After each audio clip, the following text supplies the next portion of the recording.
বন্ধুগণ, তো কিছুদিন ধরে আমি আপনাদের সামনে একটা বিষয় নিয়ে আলোচনা করতে চাচ্ছিলাম।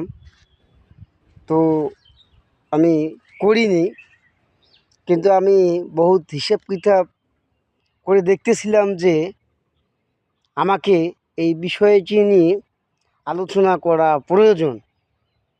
আমার অবস্থান থেকে আমি যতটুকু বুঝি এবং যতটুকু জানি, সেখান থেকে আমি বলতে পারি, আমার মতামত আমি আপনাদেরকে জানাবো, আর বাকিটুকু আপনাদের নিজের উপর ডিপেন্ড করবে।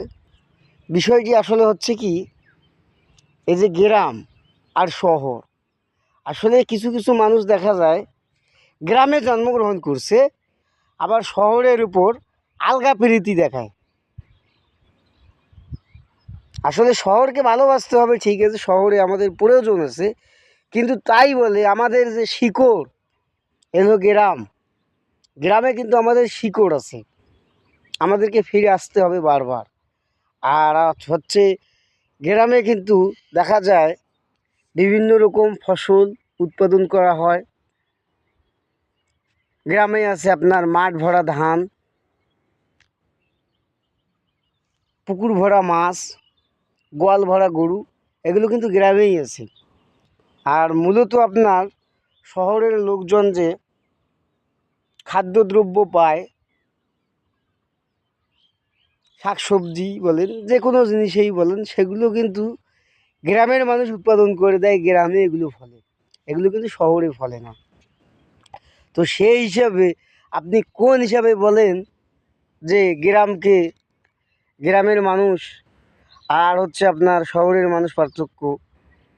আমি তো মনে করি যে শহরের মানুষের চাইতে গ্রামের মানুষকে গ্রামের মানুষকে এগিয়ে রাখতে হবে। কারণ হচ্ছে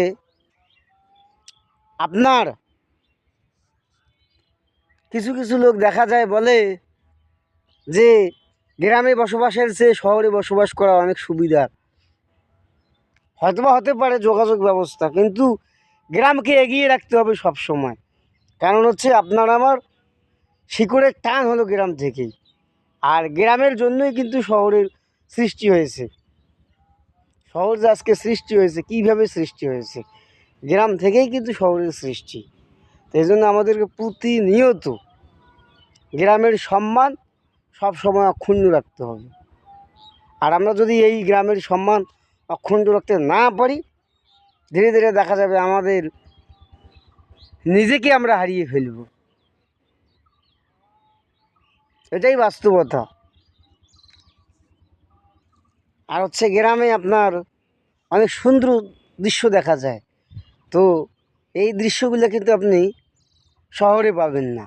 গ্রামে হলো আপনার সবুজের শ্যামলিমায় ভরা, কুড়ে ঘর, কত কিছুই দেখা যায়। শহরে এই জিনিসগুলো সচরাচর দেখা যায় না।